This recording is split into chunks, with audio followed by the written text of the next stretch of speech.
Hoje vamos falar sobre um dos temas mais delicado e mal interpretado na educação moderna. E quero deixar algo muito claro logo no primeiro segundo. Vamos falar sem paixão, sem achismo e sem romantismo. Vamos olhar estritamente para o que a neurociência, a psicopedagogia e a psicologia cognitiva comportamental demonstram na prática. A frase que precisa ecoar nas nossas escolas é esta: laudo médico não é salvo-conduto para o desrespeito em sala de aula. Ter um diagnóstico neuropsicológico, seja TDAH, TOD ou outro qualquer, explica mecanismos cerebrais, justifica adaptações pedagógicas, mas nunca autoriza o desacato, a agressão verbal ou a destruição da convivência social. Se você é professor e sente que a sua autoridade foi anulada em nome de uma interpretação equivocada sobre inclusão, este vídeo é um guia técnico e prático para si. Meu nome é Pedro Bartolomeu e este é seu canal Kulonga Kiambote. Se este tema te interessa, aproveite para deixar o like e se inscreva para estar por dentro de todas as dicas que nós partilhamos aqui neste canal. Um laudo aponta diferenças no funcionamento do sistema nervoso central, em especial nas funções executivas que gerem a atenção, a memória de trabalho e o controle inibitório, situados no córtex pré-frontal. A neurociência e a psicopedagogia mostram que um cérebro com déficit de autorregulação precisa de mais estrutura, mais previsibilidade e não de menos. Quando a família e a escola retiram limites sobre a justificação do diagnóstico, ocorre um fenômeno neurobiológico prejudicial. O cérebro atípico deixa de treinar o controle inibitório.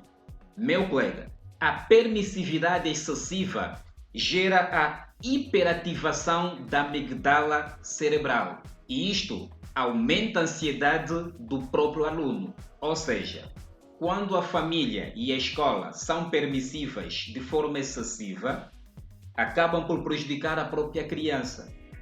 Uma escola permissiva cria alunos que não conseguem controlar as suas próprias ansiedades.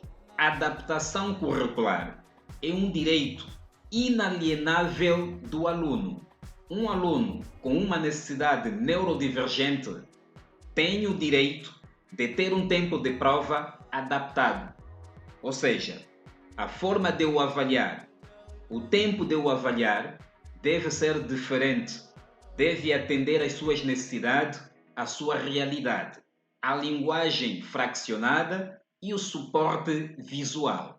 No entanto, o desrespeito ao professor e aos colegas não é uma necessidade neurodivergente, é um comportamento mal adaptativo. Confundir a flexibilização pedagógica com a ausência de regras é um desserviço ao próprio desenvolvimento do aluno. No dia a dia, com os encarregados da educação, ouvimos frequentemente 4 desculpas clássicas. Vamos analisar cada uma sob o prisma da ciência. A primeira desculpa, que é bastante frequente, quando apresentamos uma preocupação a um encarregado sobre o comportamento da criança, e o encarregado responde-nos: ele tem um laudo, não consegue controlar o que diz.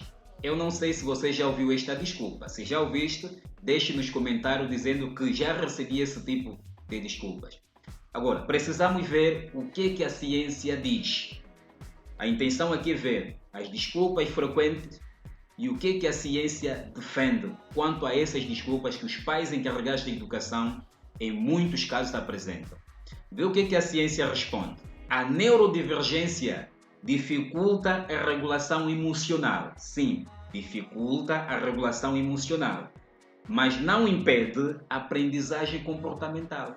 O nosso cérebro aprende por contingência e repetição. Se uma criança tem um mau comportamento, a criança desrespeita ao professor, desrespeita ao colega e não ter nenhuma consequência, a consequência for zero, o cérebro registra que aquele comportamento é funcional. A neurodivergência dificulta sim o controle emocional, mas não significa que esta criança não pode aprender. Ela pode aprender regras. E vai aprendendo regras com quê? Com as consequências. Quando desrespeita ao professor, desrespeita ao colega, ele tem que ter consequências. E o mais importante é que estas regras, estes limites, devem começar a partir de casa. A segunda desculpa que recebemos de encarregados.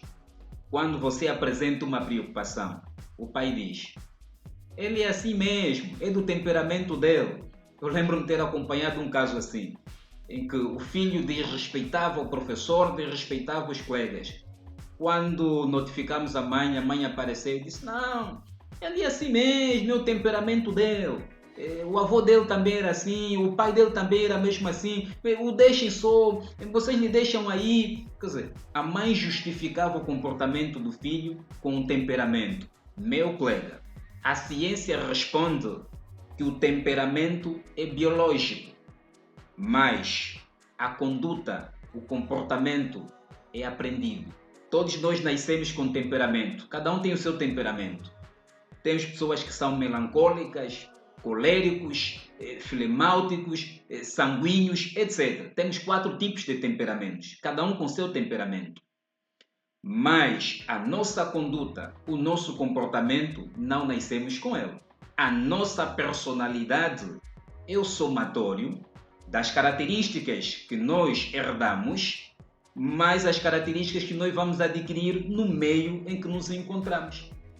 Se a criança cresce num meio sem estrutura, num meio sem regras, sem limite, dificilmente vamos ter uma criança com boa conduta, com bom comportamento. Toda criança aprende.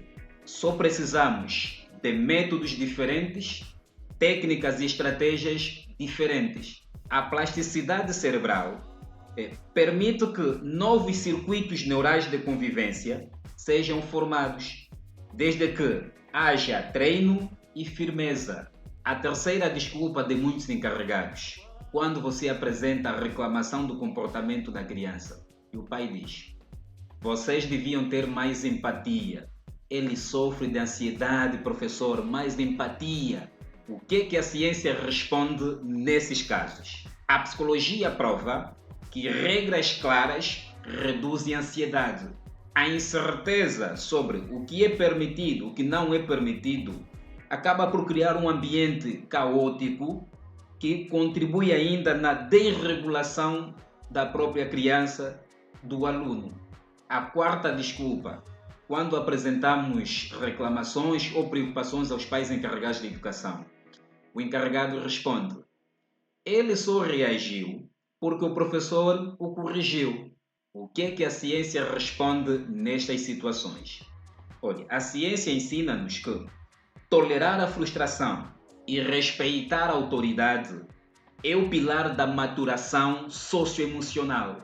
Então, validar a agressão como resposta ao limite impede o amadurecimento do córtex pré-frontal.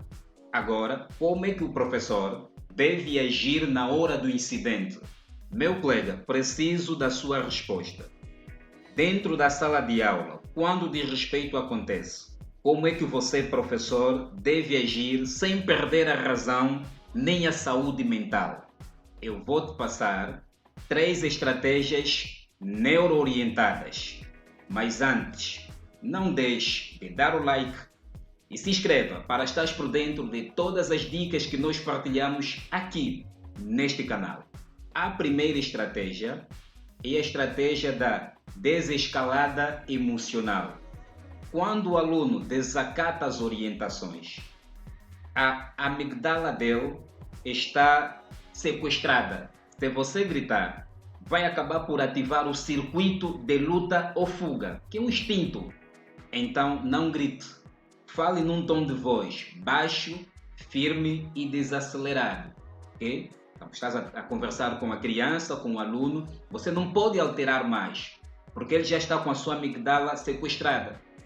Então, você vai falar baixo, mas é um falar baixo, olhando para os olhos dele, de forma firme e sem pressa, desacelerado.